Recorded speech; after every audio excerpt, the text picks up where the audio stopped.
안녕하세요. 예, 반갑습니다, 여러분.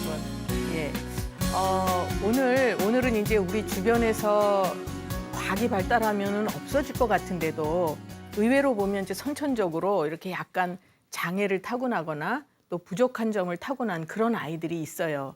그런데 그거는 이제 어떤 면에서는 우리가 그 임신 중에 엄마들의 섭생하고도 연관이 있고, 그다음에 또 임신 후에 아기들을 어떻게 기르느냐 이거에 대해서도 이제 굉장히 연관이 많다 이렇게 볼 수가 있는데, 안타까운 것이 예전에는 우리들이 이렇게 대가족이었잖아요. 네. 그래서 임신을 하면 이제 위에 뭐 시어머니든 할머니든 이렇게 해가지고 조언을 많이 해주시고 이제 조심을 많이 시켰는데 요즘은 그런 환경이 되어 있지 않아요. 그렇죠? 네. 예, 어떻게 핵과적이잖아요. 네. 그러다 보니까 이제 임신에는 굉장히 중점을 두고 이렇게 임신을 하지만 준비가 안 돼 있는 엄마들이 굉장히 많거든요. 그렇죠? 예, 그래서 이 자리에 계신 분들은 미리 준비가 되셨어요? 임신하셨을 때? 물론 이제 뭐 임신을 하면 이렇게 해야지라고 생각들은 안 하시지만 자연스럽게 우리가 배워지는 것들이 있는데 그 부분들이 부족하면 그 이제 어떻게 임신 중에 몸 관리를 해야 될지 섭생을 해야 될지 이런 거를 제대로 못하고 그럼 그건 고스란히 아기한테 전해지는 거거든요. 그래서 이제 아기가 조산을 한다든지 또는 태어나면서 선천적으로 약간 부족하거나 장애를 가지고 태어난다든지 이런 경우가 있는데 이런 부분들이 자라면서 이제 보완이 되고 괜찮아지면 문제가 없지만 그것이 그대로 이어진다고 하면 그 아이뿐만 아니라 가족들도 평생 동안 이제 몸고생, 마음고생 이렇게 하면서 삶의 질이 이제 좀 좋지 않게 이렇게 생활하는 분들이 굉장히 많아요, 우리 의외로. 예, 그래서 이제 오늘은 그 부분에 대해서 같이 말씀을 나눠보도록 할 텐데 우선 이제 제가 사례를 들어서 설명을 해드리도록 할게요. 6살짜리 남자아이인데 이 아이는 이제 8개월 때 이렇게 미숙아로 태어났어요. 예, 그러다 보니까 그 10개월 동안 엄마 뱃속에서 충분한 기운을 받고 태어나지를 못한 거죠. 그리고 이 아이가 이제 태어났을 때 출생 시에 수신증, 폐혈증 이런 걸로 고생을 했어요. 이제 좀 어려운 얘기긴 하지만 이제 그리고 이 아이는 이제 이렇게 좀 태어나면서부터 그 발육이 굉장히 늦어서 이가 나는 것도 돌이 지나면서 나기 시작을 하고 또 걸음을 걷는 것도 이제 16개월 이렇게 되면서 걷기 시작하고 보통 언제쯤 걸어요? 그렇죠. 돌 때 되면 이제 발짝 뛰고 또 뭘 잡고 걷고 이렇게 되고 이가 나는 것도 언제 나죠? 그렇죠. 7개월, 8개월 이제 이때 나는데 얘는 돌이 지나서 나고 그리고 이제 말도 보통 돌쯤 되면 이제 엄마, 아빠 해요. 그런데 얘는 3살이 되면서부터 이제 말을 시작을 했고 그러면서도 발음이 부정확해서 이제 언어 치료를 받고 있고 그래요. 그러면 우리가 이제 이 아이가 그런 선천적으로도 이제 부족한 거를 타고났기 때문에 나타나는 그 과정에 맞게 이렇게 나타나야 되는 신체 발달 과정이 이제 늦어지는 거죠, 자꾸. 거기에다가 이 아이는 또 이렇게 자폐 성향이 있어요. 자폐증 들어보셨죠? 네. 어떤가요? 자폐증 아시는 거 얘기를 해보세요. 그렇죠, 맞습니다. 제일 중요하게 말씀. 네네. 그래서 이 아이도 이렇게 보면 이제 눈을 우선 그런 아이들은 눈을 잘 안 맞춰요. 예, 그러고 자기 세계에 빠져들어 있으니까 주변을 인식을 안 하죠. 그래서 주변하고 이제 이렇게 교류를 잘 못하고 혼자 애들 속에서도 한쪽 구석에 가서 놀아요. 예, 그렇죠. 이 아이가 그래요. 그런데다가 이제 편식도 심하고 그다음에 이제 자다가 자주 깨서 울기도 하고 예. 그러면서 이제 이 아이는 또 다리가 힘이 없어요. 그래서 걸음도 이제 물론 늦게 걸었지만 걸으려고 하지 않고 그다음에 야뇨증이 심해요. 그런데 문제는 자기가 오줌 싸는 걸 못 느껴요. 그런 아이들이 있어요. 그러니까 이 아이는 그 여러 가지 증상을 쭉 종합을 해서 보면 선천적으로 콩팥 기능을 약하게 타고난 아이예요. 우리 한의학에서는 그 콩팥이 하는 일이 이제 뭐 이렇게 피만 걸러서 소변 만들어주고 이런 일만 하는 것이 아니라 선천 기운을 얘기를 해요. 그래서 콩팥이 튼튼해야 뼈도 튼튼하고 다리에 힘도 있어서 잘 걷고 소변도 잘 보고 이 두뇌 활동도 원활하고 이렇게 되는데 이 아이는 이제 그런 게 부족한 거죠. 예, 그래서 이제 그런 경우에는 치료를 할 때에도 선천 기운을 보완해주는 이런 이제 관점에서 치료를 하는데 아까 제일 처음에 제가 뭘 말씀을 드렸냐면 8개월 때 태어났다 그랬어요. 이제 이 아이가 태어났을 때 미숙아라 이제 인큐베이터에 뭐 1주 정도인가 있었대요. 예, 그러면 우리가 그 예를 들어서 이제 도자기를 군다고 할 때 정해진 시간이 있죠. 굳는 시간이. 근데 미리 꺼내면 어떻게 돼요? 그 도자기가. 그렇지 단단하지 않잖아요. 금이 잘 가거나 깨지기 쉽거나 이렇잖아요. 그럼 아기도 마찬가지죠. 엄마 태내에서 10개월을 잘 채우고 태어나야 단단한 아기가 되는 건데 얘는 미리 태어났어요. 그러니까 약할 수밖에 없는 거예요. 그래서 이제 그런 경우에는 제가 아까 말씀드린 대로 콩팥 기능을 좋게 해주는 그런 이제 약을 쭉 써줬더니 차츰 이 아이가 이제 그 다리에 힘이 생겨서 잘 넘어지거나 걷기 싫어하는 거 좋아지고 또 이제 야뇨증 좋아지고 거기에다 더 좋아진 것이 자폐 증상이 이제 조금씩 좋아지게 됐어요. 그건 무슨 얘기냐 하면 그 자폐증이 있어서 세상하고 소통을 안 한다는 얘기는 내가 힘이 딸려서 배짱이 없는 거예요. 그렇죠. 자신감이 없는 거예요. 그러다 보니까 자연스럽게 자기 속에 갇혀서 사는 거죠.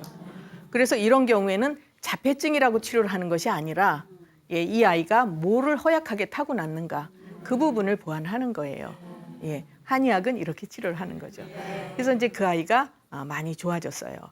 그러면 이제 지금까지는 그 자폐 증상이 있는 아이에 대해서 이제 설명을 해드렸는데 또 이제 요번에는 3살짜리 아이가 있는데 그 아이는 선천적으로 심장에 구멍이 여러 개가 나 있는 애예요. 요새 가끔 보면 우리 주변에도 그런 아이들이 좀 있을 거 얘기 들어보셨죠? 예, 뭐 심장에 구멍이 있든지 판막에 이상이 있든지. 그런데 그거는 심장의 기능을 선천적으로 약하게 타고났다 이렇게 볼 수 있는 거예요.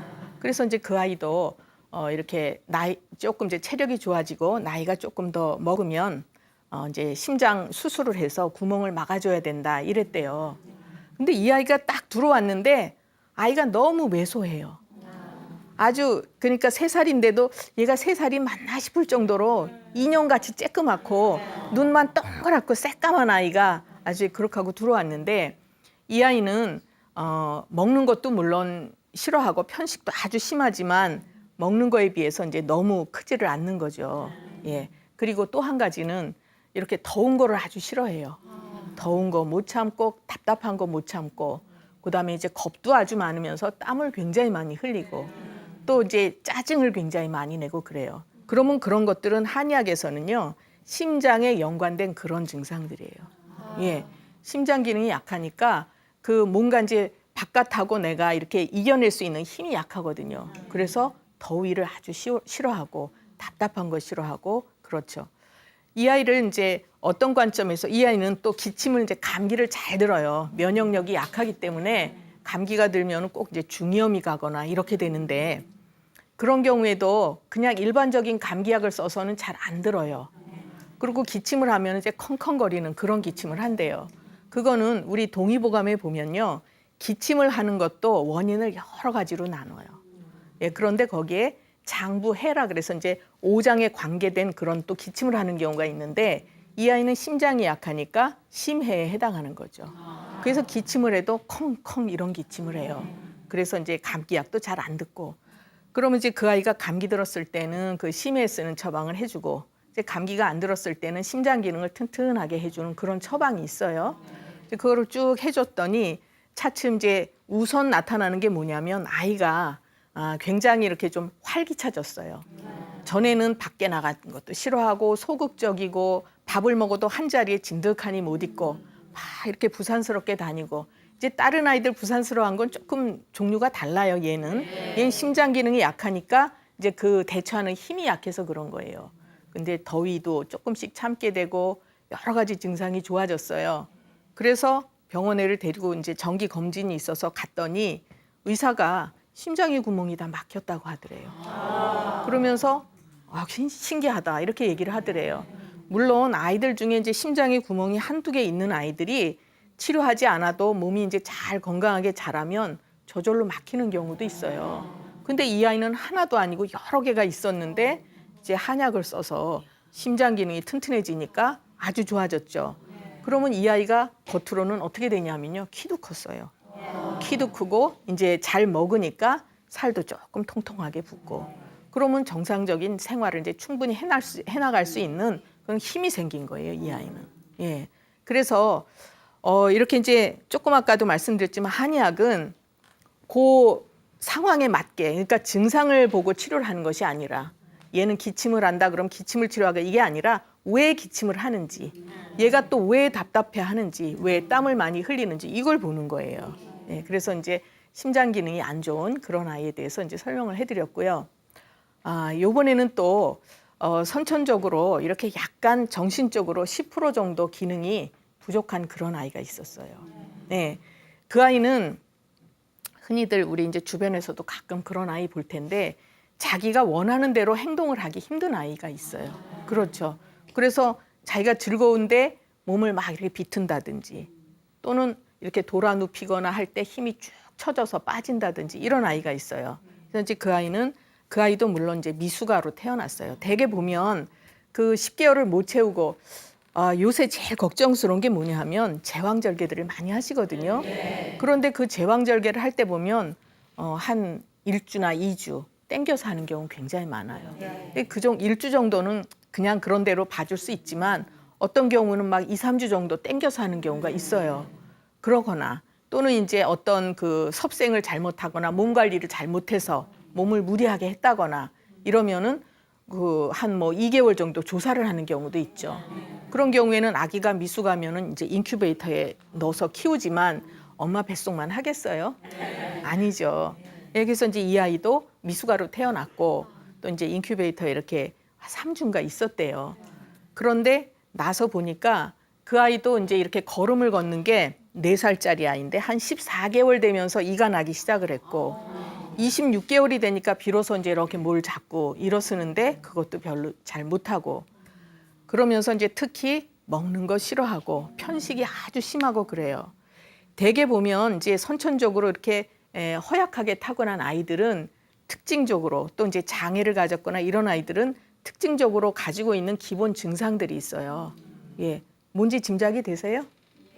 네, 조금 전에 제가 쭉 얘기한 증상들이 공통적으로 나오잖아요. 아이들한테. 첫째 뭐예요? 그렇죠. 편식을 하고 또 말이 느려요. 이가 늦게 나고 걸음을 늦게 걷고 요게 이제 아이들이 이렇게 태어났을 때 바로 움직일 수 있는 아이들은 없잖아요. 엄마들이 먹이고 이제 뭐 재우고 씻기고 다 엄마가 일년여를 해야 비로소 이 아이들이 이제 조금 자기 의사 표현도 하고 이렇게 하거든요. 근데 정상적인 아이도 그럴진데 부족하게 타고난 아이들은 그게 훨씬 더 지연되는 거죠. 예, 그래서 이제 이 아이도 걸음 걷는 거며 이런 게 굉장히 늦었고 또 이제 편식을 심하게 한다는 얘기는 바깥에서 들어오는 자극을 내가 잘 이제 선별을 너무 심하게 하는 거예요. 그래서 이제 이 아이는 땀도 많이 흘리고 또 이렇게 묽은 침을 많이 흘리고 또 자기가 마음에 맞지 않는 자기한테 싫은 음식이 들어오면 다 뱉어내고 토하기도 하고 또 침도 뱉고 이래요. 그러면서 땀도 유난히 흘리고 그거는 무슨 얘기냐 하면 전에도 제가 이제 잠깐 말씀드린 적이 있는데 침을 많이 흘린다는 얘기는 침이라는 거는 굉장히 아주 영양 덩어리라고 볼 수 있어요. 예, 영양 물질인 진액이 우리 몸속에서 이제 소화를 시키는 그런 역할을 하는데 이게 밖으로 새 나온다 그러면 그냥 단순히 침이 새 나오는 게 아니고요. 영양분이 빠져나오는 거예요. 그러니까 아이들 같은 경우에는 이제 그 침이 충분해야 뼈를 튼튼하게 채워주는 역할을 하고 또 뇌수를 채워서 뇌 기능을 활성화시키는 그런 도움 역할을 해주는 거예요. 그래서 침을 흘리는 아이들 보면 대개 소화 기능이 약하든지 또 이제 약한 부분이 많아요. 비장 기능이 약한. 그래서 이제 침도 또 뭐 묽은 침을 흘리는지 거룩한 침을 흘리는지에 따라서 달라요, 원인이. 한약이 이렇게 정교해요. 기가 막히지 않아요? 예. 며칠 전에도 이렇게 3살짜리 아이인데 침을 줄줄 흘리는 아기가 왔어요. 근데 아무리 걔는 먹는 건 아주 잘 먹는데 키가 안 큰다고 데리고 왔어요. 약을 이제 해줬는데 이분이 깜짝 놀라서 뭐라 그러냐면 약을 벌써 3일 먹었는데도 침이 거의 안 나오고 아이가 눈빛이 또릿또릿해졌다 이렇게 얘기를 해요. 침이 그만큼 중요한 거예요. 그래서 아이들뿐만 아니라 어른들도 침 뱉으면 안 돼요. 왜? 어른들도 침을 뱉어낸다는 얘기는 내 몸에서 영양 덩어리인 진액을 빼낸다는 얘기예요. 이 아이는 이제 그 묽은 침 흘리죠. 그다음에 또 땀을 많이 흘려요. 땀을 흘리는 것도 낮에 이제 움직이면서 흘리는 건 그나마 괜찮아요. 그것도 지나치게 흘리면 안 되죠. 근데 자면서 땀을 흘린다. 이거는 또 그것도 진액이 새 나오는 거예요. 예, 왜? 우리가 잠을 잘 때는 체온이 약간 낮아지거든요.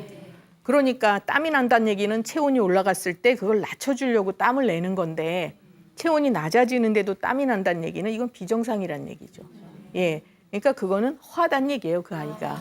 그래서 이제 이렇게 기운을 튼튼하게 해주면 땀을 안 흘리고 그러면은 이제 건강하게 되는데 땀을 흘릴 때 어떻게 돼요? 모공이 이렇게 닫혀 있어요, 열려 있어요? 열려 있잖아요. 그러니까 조금만 선뜻해도 감기 잘 들어요. 그래서 가만 보면 밤에 자면서 땀 흘리는 애들이 감기 잘 걸리고 비염 갖고 있고 예, 이래요 다. 그럼 그럴 때 비염이라고 비염 치료를 해주느냐? 아니에요. 땀을 안 흘리게 해주면 그 아이는 비염도 좋아지고 체력도 좋아지고 이렇게 되는 거예요. 그러니까 이제 치료를 할 때에는 그 증상 하나만 보고 치료하는 것이 아니다.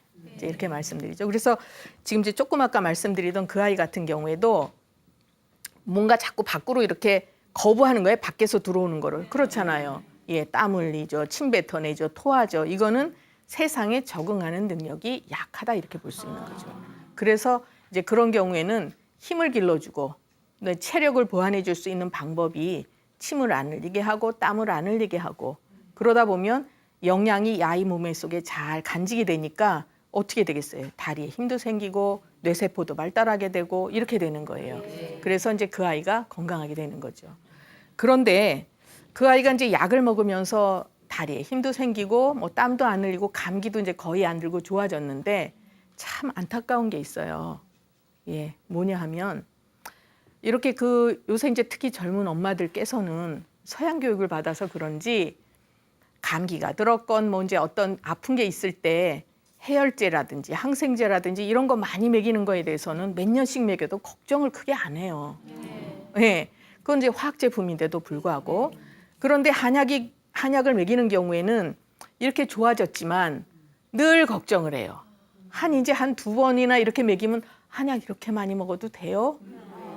얼마나 안타까운지 몰라요. 그 좋아지는 걸 눈으로 뻔히 보면서도 그리고 본인 입으로도 약은 먹이면 걱정돼요. 또 뭐 이제 먹일 때만 괜찮아 이렇게 얘기를 하시는데도 그래서 이 아이 같은 경우에도 저는 제 생각에는 한 2, 3년 꾸준히 먹이면 굉장히 좋아질 텐데 조금 좋아지니까 안 오는 거예요. 그러면 저는 안타까운 게 이 아이가 더 좋아질 수 있는 가능성과 기회가 박탈되는 거예요. 안타깝죠. 그럼 이 아이가 커서 치료를 할 수 있느냐? 그렇진 않아요. 때가 있는 거예요. 아이들은 태어나서 10살까지가 이렇게 만들어지는 과정이에요. 그래서 뭐든지 10세 이전에 단단하게 해놔야 건강한 성인이 될 수 있는 기틀을 마련하는 거예요. 예. 그래서 특히 이제 요새 보면 한 4, 5살 된 아이들도 안경을 쓰고 오는 경우 많아요. 저도 안경을 썼지만 저는 이제 고등학교 들어가면서 썼거든요. 예. 만화를 많이 봐서. 예. 근데 이제 그거는 별도의 얘기고 그 어린 아이들이 안경을 쓰고 오는 거는 10세 이전에 눈이 시력이 나쁘다 이런 거는 아이가 크면서 조절 기능이 이제 좀 약간 삐딱해진 거예요. 균형을 잘 못 잡는 거예요. 그러니까 그때는 균형을 잡도록 해줘야 되는 건데 그때 안경을 딱 씌워놓으면 얘는 이제 시력 나쁜 쪽으로 계속 가는 거예요. 평생 쓰는 거죠. 그런 거 안타깝죠. 또 그거 이외에도 뭐 여러 가지 많아요. 전에 뭐 소아인데 고혈압이다 그래갖고 막 약을 먹이고 이런 경우 봤는데 정말 안타깝죠. 그런 경우는. 그래서 이제 우리가 아이가 10세 이전에 아픈 거는 병으로 보면 안 돼요. 이 아이가 어디를 허하게 타고났느냐. 아까 이제 뭐 콩팥을 허하게 타고났다, 심장 기능을 약하게 타고났다, 비장 기능을 약하게 타고났다. 그럴 때 거기에 해당하는 보완하는 약을 내주면 이 아이는 완전하게 이제 클 수가 있는 거죠. 틀이 만들어지는 거죠. 예. 또 하나 이제 굉장히 제가 치료를 하면서 아주 더 열심히 하는 아이가 하나 있어요. 1살짜리 애기인데 이 애기는 태어나면서 그 뭐죠? 신생아 황달이 아주 심했어요. 그래서 이제 병원에 입원도 했었고 그러고 나서 이렇게 이제 아이가 갑자기 얼굴이 창백해지면서 숨을 막 가쁘게 쉬고 그다음에 이제 자주 깨면서 경기를 하고 이러더래요. 그래서 너무 이제 얼굴에 이렇게 창백해지는 거 청색증이라고 하잖아요. 예, 얼굴이 이제 해숙해지고 그러니까 병원을 데려갔더니 용혈성 빈혈이래요. 들어보셨어요? 안 들어보셨죠? 비장에서 적혈구가 자꾸 파괴가 되는 거예요. 그러니까 이 아이는 아무리 몸에서 적혈구 만들어내도 파괴되고 하니까 빈혈이 되는 거고 그 검사를 했을 때 이제 뭐 수치가 이거 뭐 한 12 정도 되면 정상인데 이 아이는 3 정도 됐대요. 그러면 굉장히 위험한 수치예요. 잘못하면 생명에도 손상이 갈 수 있는 수치예요. 그래가지고 수혈을 해주는 거예요. 수혈을 20일에 한 번 정도씩 해주는데 수혈을 해도 얼마 후에는 다 또 이제 이게 깨져버리는 거죠.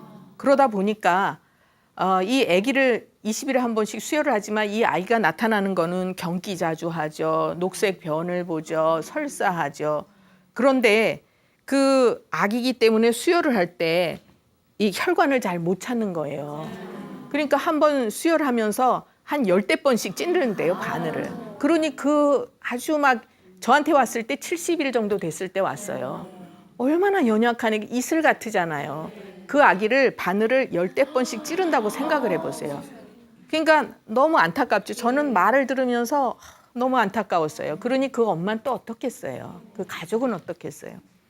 그래가지고 이 아이가 그 수혈만 하면 집에 와서 경기하고 또 먹지도 못하고 이제 아주 힘들어하다가 조금 괜찮을 만하면 또 수혈을 하러 가야 돼요. 그래서 이제 방법이 없으니까 그리고 그 상황이 간이 이제 딱 이렇게 커져 있고 간이 커져 있고 비장이 딱딱하대요. 그래서 한 10살 정도 되면 비장 수술을 해야 된대요. 예. 그럼 비장 수술한다고 생명에 뭐 크게 지장이 있는 건 아니지만 온전하게 살 수가 없는 거죠. 우리 한의학에서는 비장이 굉장히 중요한 곳이에요. 우리 몸의 균형을 잡아주는 것이 비장이에요. 예. 그래서 이 아이를 이제 저는 어떻게 봤냐면 얘는 선천적으로 비장 기능을 약하게 타고났구나. 그러니까 제 기능을 못하니까 자꾸 적혈구를 거기서 파괴를 시키는 거거든요. 그래서 얘를 온전하게 비장 기능을 튼튼하게 해서 제 기능을 할 수 있는 그런 처방을 해주자. 약을 쭉 먹이고 있어요. 그러면서 이제 아이들 경기할 때 쓸 수 있는 그런 약을 이제 해주니까 그 다음에는 20일에 한 번씩 수혈하던 게 2달 이상으로 길어졌어요.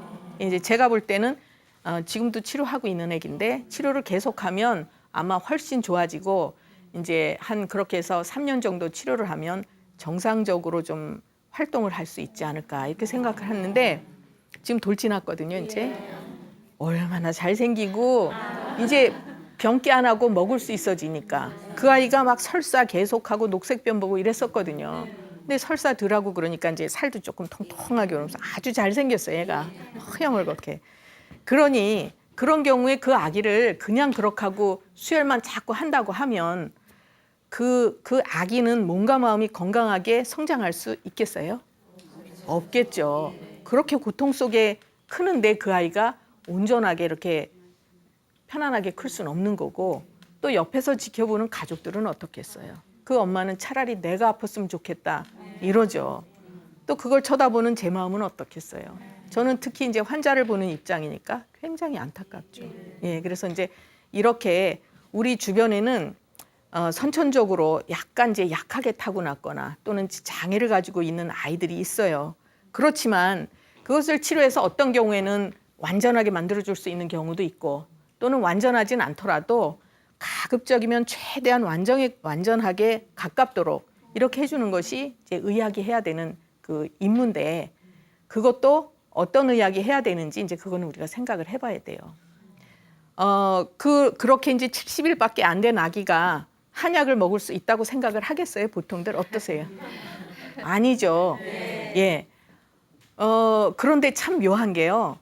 그 어린 아기도 약을 잘 받아 먹어요. 자기한테 맞는 약은요. 비록 쓰더라도 그 약 제가 해준 약이 좀 쓴 약이거든요.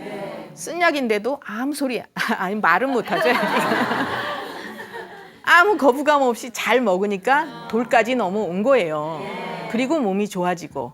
예, 그건 무슨 얘기냐면 우리가 이제 인위적으로 만들어진 것보다는 그 천연의 재료로 만든 그런 자연 제품인 거죠. 한약이. 그런 걸로 자연스럽게 아기를 만들어주면 그 아이는 건강해지는 거예요. 예, 그래서 이제 그런 아기가 있고 제 바람은 이 아이가 좀 정상적으로 이렇게 성장할 수 있어. 이 다음에 이제 아주 건강한 어른으로 클 수 있도록 그게 제 가장 큰 바람이고요. 예. 그다음 이제 또 한 아이는 여자 5살짜리 여자아이인데 이 아이는 또 아토피가 있는 아이예요. 근데 얘도 미숙아로 태어났고 그다음에 이제 보면은 그런 애들 너무 많아요. 물론 이제 한의원은 의료기관이니까 아픈 아이들이 오기 때문에 유난히 제가 많이 볼 수는 있어요. 그러나 우리 주변에 많아요. 예, 미리 보셨어요? 대답을 아주 열심히 잘하시는데 보신 것 같아요. 예, 이 아이도 이제 미숙아로 태어났는데 지금 저기 5살이 됐는데도 아직도 체중 미달이에요. 그 아이는. 그리고 그런 아이들은 워낙 먹는 거 싫어해요. 예, 먹는 거 싫어하고 편식도 심하고 그다음에 화도 잘 내고 짜증 잘 내고 아이들은 자기를 표현하는 방법이 없어요. 그렇기 때문에 몸이 힘들면 화를 내거나 짜증을 내는 거예요. 예, 그거는 이제 어쩔 수가 없는 거죠. 지가 힘이 붙이니까. 그래서 이제 이 아이는 먹는 거는 좋아하지 않는데 먹어도 소화를 제대로 못 시키고 잘 체하고 그러다 보니까 이 이제 소화기가 안 좋은 아이들이 아토피가 왔어도 그건 피부병으로 반드시 보고 치료하지는 않아요. 물론 피부에 문제가 있어서 아토피가 오는 경우도 있지만 이런 아이 같은 경우에는 소화 기능이 좋지 못하니까 먹는 거를 잘 삭히지 못하고 그래서 이제 약간의 뭐 독소라 그러면 독소가 쌓일 수 있는 거죠. 노폐물이 쌓이고 거기에다가 열이 이제 이 피부로 몰리니까 가려움증이 생기고 그래요. 그래서 이 아이도 여기 피부 팔꿈치 안쪽 또 여기 오금 쪽에 이제 많이 나타나잖아요. 무릎 뒤쪽. 그렇죠. 어깨 이런 쪽으로 가려워하고 피부 얼굴도 이제 거칠고 그러면서 아주 짜증스러운 아이고 맨날 배 아프다 그러고 근데 아이들 특징이 뭐냐면요. 지가 밥 먹기 싫을 때 먹으라 그러면 배 아파요. 그러다가 밥 다 치우면 배 안 아파지잖아요. 그러면 꾀병하는 것 같은데 꾀병 아니에요. 예민한 아이들은 진짜 하기 싫은 거 보면 배 아파요. 얘가 맨날 그러는 아이였거든요. 그런데 저는 이제 아토피라고 왔어도 피부병으로 보고 치료하지 않았죠. 예, 그러면 어떻게 했을까요? 예, 위장을 튼튼하게. 예, 그래서 이제 먹는 거를 잘 소화시키도록 해주고, 그다음에 이제 이 예민한 아이거든요. 그러니까 스트레스 잘 받아요. 애들이 무슨 스트레스 있을까? 애들도 많아요. 지 맘대로 안 되면 스트레스가 그렇죠. 그래서 이제 그런 것도 약간 풀어주는 쪽으로 그런 처방이 있어요.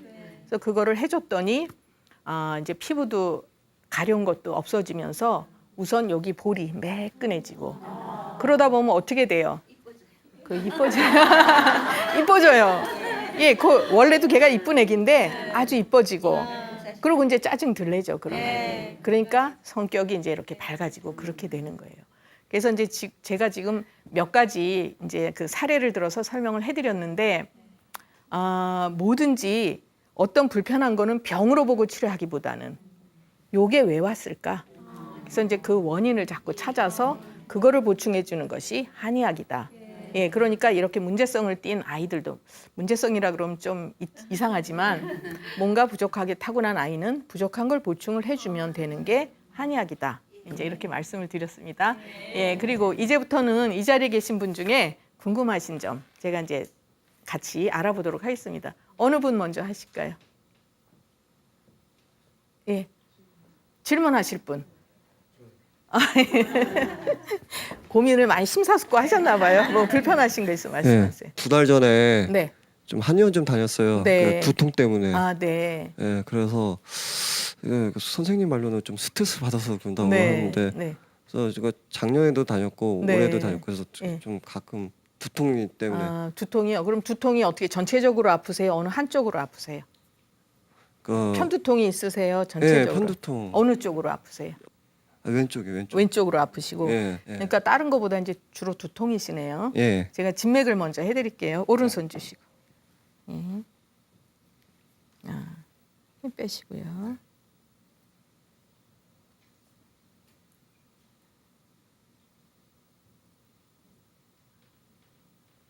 네, 몇 초? 왼손 보시고요.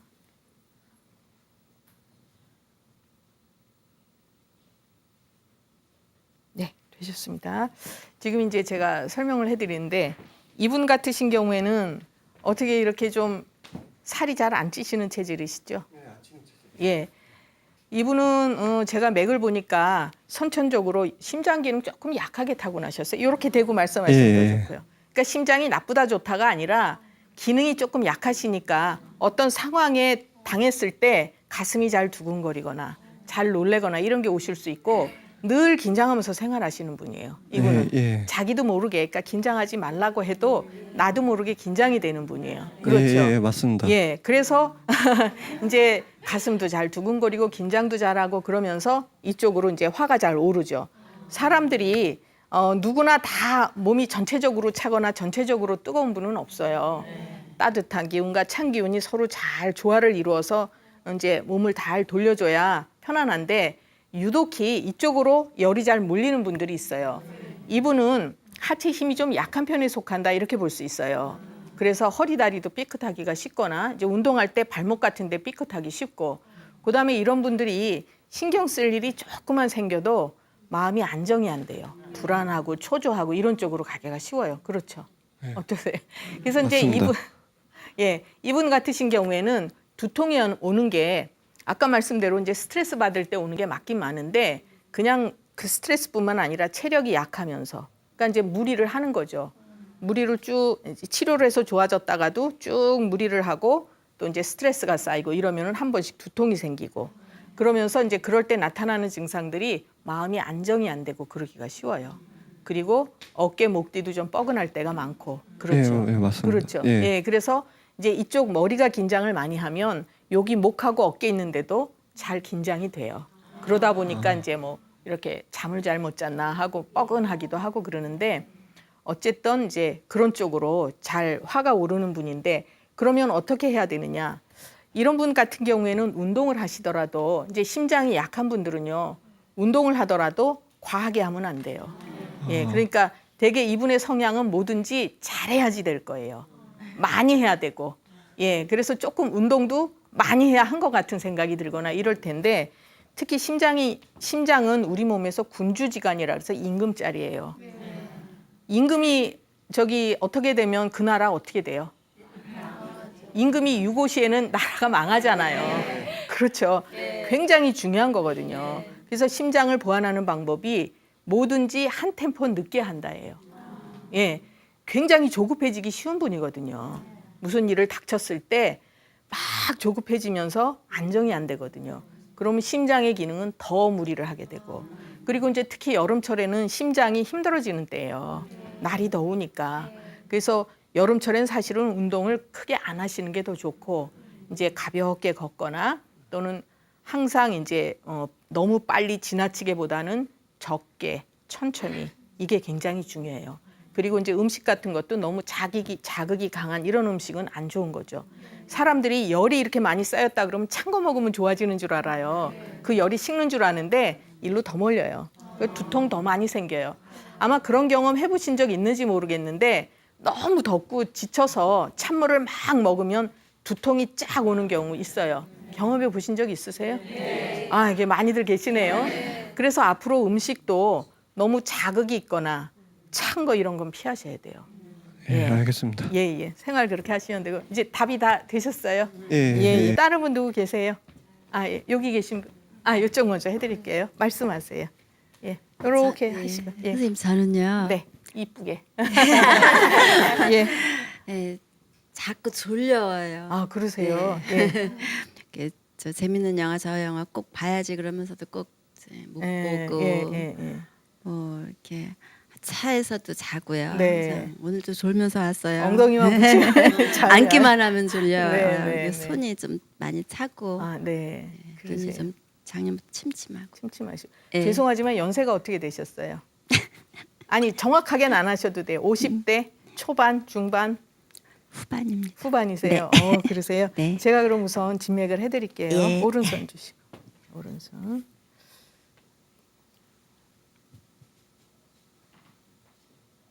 여기 다치신 건 아니죠? 다치셨어요? 아기 때 다쳐 네. 뒤어서. 네. 예, 이쪽 왼손 보시고요. 네. 예. 지금 이제 제가 여기 손가락도 우선 먼저 말씀을 드리면, 여기 요 새끼 손가락은 심장 기능하고 연관 있는 곳이에요. 그래서 우연히 다쳤건, 또 이제 뭐 선천적으로 약간 뭐 변형이 되게 태어났건, 이제 심장 기능이 좀 튼튼하지는 않으시다고 보면 되는 거예요.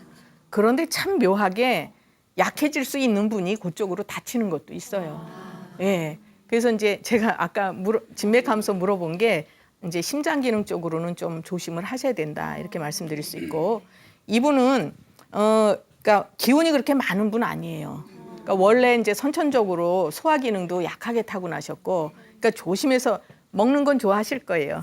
예, 잡수는 건 아주 좋아하는데 속에 들어가면 좀 해결이 안 될 때가 있으신 거고, 그래서 이제 항상 잡수시는 거를 조심을 하셔야 돼요. 그리고 이제 과식 안 하도록 꼭 한 숟갈씩 덜 잡수는 이제 연습을 하시고, 이분은 원래 기운이 이렇게 잘 축 처지는 분이에요.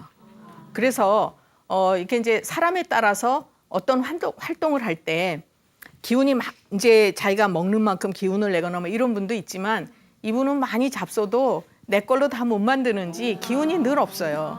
그러니까 젊으셨을 때부터도 그렇게 뭘 이렇게 힘이 나서 뭘 하거나 이러지는 않으셨을 거고, 그다음에 이제 연세상으로 볼 때에도 지금 이제 50대 후반이시라 그랬잖아요. 그러면 50부터는 간 기능이 조금씩 약해지는 거기 때문에, 그런 때기 때문에 피로를 이제 요만큼 받을 것도 이만큼씩 느낄 수가 있고, 근데 기력이 딸리는 분은 더 크게 느낄 수가 있죠. 그리고 또 60이 가까워진다는 얘기는 심장 기능도 조금씩 약해질 때가 도달하신 거예요. 그래서 이제 뭐 심장이 나쁘다, 간이 나쁘다 이렇게 치료를 하는 건 아니지만 늘 기운을 좀 보충해줘야 되는 그런 분에 속해요. 그리고 아랫배가 좀 찬 편이고 대장이 좀 길어요. 그래서 이런 분들은 가스가 잘 차고 더부룩하고 이런 게 오기 쉬워요. 그러시죠? 가스 같은 대답 안 하셔도 돼요. 예, 좀 이제 대장 기능이 대장이 길기 때문에 가스가 잘 차거나 이제 그래서 아랫배 쪽으로도 문제가 좀 오실 수 있다 이런 말씀을 드리는 거예요. 그건 병은 아니에요. 병은 아니지만 이제 그렇게 될 수 있고, 그다음에 방광 기능도 조금 약하신 편이거든요. 그래서 보통 땐 괜찮다가 이제 긴장을 하거나 신경 쓸 일이 있든지 날씨가 춥든지 이러면 이제 소변을 좀 자주 보러 다닐 수가 있죠. 예, 그래서 그런 증상은 있을 수도 있고 없을 수도 있지만 나이가 이제 많아지면서 더 두드러지게 나타날 수가 있는 거예요. 그래서 이런 경우에는 이제 자꾸 졸리운 게 기운이 부족하니까 기운을 보충해주면 좀 졸린 게 덜 하시는 거고, 우리가 잠도 그래요. 잠이 이제 아침에는 이렇게 양기가 쫙 오르면서 눈이 이렇게 떠지는 거고, 그래서 낮에는 이제 활동을 하잖아요. 해가 떠 있는 동안에는 눈을 감으면 안 되는 거예요, 사실은. 깜빡일 때 말고. 예, 잠을 주무시면 안 된다는 얘기인데, 낮에 자면 낮잠 자는 거는 기가 빠져나온다고 돼 있어요. 예, 동의보감에.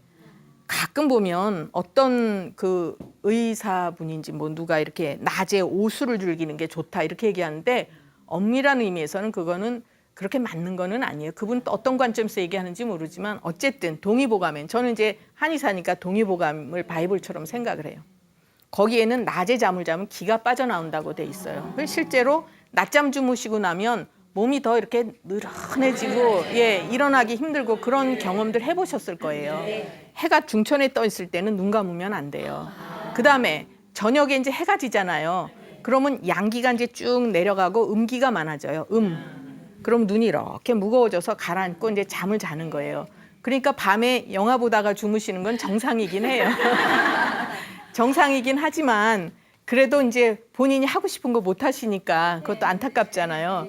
이제 기력을 좀 보충하시는 이런 이제 약을 좀 잡수신다든지 또 여름철에 삼계탕 황기 넣고 좀 끓여서 드시든지 그렇게 해보세요. 예, 하셨고. 네, 고맙습니다. 네, 또 다른 분 누구 계세요? 아, 여기 계십니다. 예. 예, 선생님 저는 네. 가슴이 답답하거나 두근거릴 때가 있습니다. 선생님. 네, 괜히요? 예. 예. 아, 그러니까 아무 저기도 없는데 네, 네. 답답하고 두근거리시고. 예. 다른 증상은 뭐 불편한 건 없으세요? 예, 가끔 이제 그러기 전에 가슴이 두근거리기 전에 아. 두통이 아, 그래요. 먼저 오는 경우가 네, 예, 있는 것 두통이 같습니다. 살짝 오면서 예, 가슴이 예, 맞습니다, 선생님. 진맥을 해드릴게요. 예.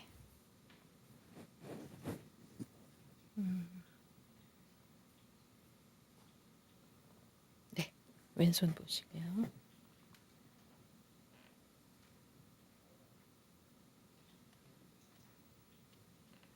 네, 되셨습니다.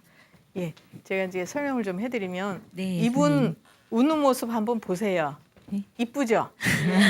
눈이 이렇게 반달이잖아요. 얼마나 이뻐요. 예. 아, 제가 이제 그냥 우리가 이제 요거는 저기 제가 공부하는 이제 형상의학에서 보는 방법인데 네. 웃을 때 눈이 이렇게 되는 분들은 화성을 띠고 있는 분이에요. 아. 화의 성향이 많아요. 그럼 그건 무슨 얘기냐면 예민하시단 얘기예요. 아. 자극을 조금만 줘도 크게 받는 분에 속한다 이렇게 볼 수 있어요. 그리고 이제 이분의 체질을 제가 말씀을 드리면 아랫배는 차요 이분이. 그래서 이제 아랫배가 차다는 얘기는 죄송하지만 연세가 어떻게 되세요? 예, 40대 초반입니다. 아, 그러세요? 예. 근데 아가씨 같아 보이시네.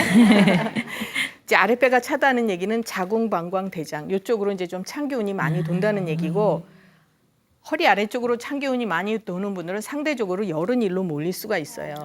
그러니까 이제 화가 이쪽으로 잘 이제 오르는 편에 속한다 이렇게 볼 수가 있고. 그다음에 이분이 이제 가슴이 두근거리기 전에 약간 두통이 온다고 말씀을 하셨는데 대개는 보면 신경을 많이 썼거나 체력이 딸렸거나 이럴 때 이제 머리가 살짝 막지가 않고 두통이 오는 듯 하면서 가슴이 답답하고 뭐 예를 들어 한숨을 쉬거나 이런 게 올 수가 있어요. 예. 그리고 또 한 가지 이분은 이제 몸에 노폐물이 잘 쌓이기 쉬운 체질이에요. 그래서 두통이 오더라도 원인이 굉장히 여러 가지예요.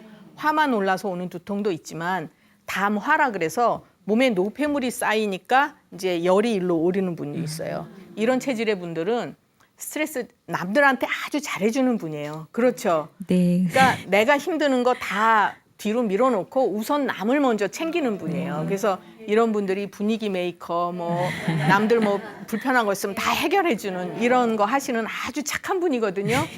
근데 그렇게 하자 그러면 본인은 힘들어요. 그렇죠. 그건 물론 겉으로는 즐겁게 하시지만 속으로는 참아야 될 것도 많고 힘드시거든요. 그래서 여기 스트레스 잘 쌓이는 분이에요. 예, 제가 이제 뭐 아까 웃는 얘기로 뭐 눈이 이러면 화성을 띄었다 이렇게 얘기를 하는데 그게 이제 처방을 할 때도 그 부분을 이제 감안을 하긴 하지만 그래서 이분은 항상 웃고 있고 즐겁지만 스트레스를 잘 받는 분이다. 그러니까 다시 말해서 노폐물은 잘 쌓이는데 거기에다 화가 잘 쌓이니까 일로 잘 오르는 분이에요. 그래서 머리가 띵하고 막지가 않거나 살짝 핑 돌 때도 있고 네. 그다음에 눈이 뻑뻑하고 침침하면서 이제 안구건조증 같은 것도 올 수 있는 분이에요. 이런 분이. 그리고 이제 더불어서 오는 증상이 가슴이 답답하고 두근두근하고 한숨도 쉬고 이제 이렇게 올 수 있거든요. 그러면 방법은 어떻게? 이제 너무 남만 살피지 마시고 내가 힘들 때에는 그걸 조금 또 해소를 하는 방법이 있고요. 그게 이제 자주 온다 그러면 그런 걸 치료하는 처방이 있어요. 근데 그 이전에는 우선 이제 이렇게 화가 오르거나 마음이 좀 안정이 안 될 때는 몸을 움직이는 방법이 있어요. 머리를 쉬는 방법이 몸을 가볍게 움직이는 거니까 가볍게 뭐 산책을 하셔도 좋고 또는 본인이 좋아하는 이제 취미 활동, 뭐 음악을 듣는다든지 해서 머리를 좀 쉬게 해주시는 것도 이제 방법 중에 하나다 이렇게 말씀드립니다. 예. 예, 그러면 감사합니다. 저기 그리고 또 한 가지 제가 덧붙여서 말씀드리면 제가 아까 다 노폐물이 잘 쌓이신다 그랬잖아요. 네. 음식도 좀 조심을 하시면 좋아요. 아. 뭐냐 하면 이제 자극 있는 음식, 그러니까 맵고 짠 거, 또 네. 기름진 거. 네. 고기를 드시더라도 살코기로 좀 드시는 게 좋고 네. 기름진 거 피하시고 구워서 먹는 것보다는 삶아서 먹는 게 좋죠. 아. 그다음에 또 한 가지는 이제 밀가루 음식을 좀 줄이셔야 돼요. 네. 예, 이런 것들이 속에 들어가면 자꾸 노폐물을 쌓이게 해요. 네. 예, 그래서 이제 그렇게 해서 몸도 편안하게 마음도 편안하게 이렇게 하시면 이제 머리도 맑아지시고 도움이 좀 되실 겁니다. 예, 감사합니다. 예, 감사합니다. 그러면 오늘은 그 이제 선천적으로 좀 허약하게 타고났거나 장애를 타고난 그런 아이들에 대해서 설명을 해드렸고요. 이제 생활들 다 잘 편안하게 하셔서 건강한 여름 나시기 바랍니다. 감사합니다.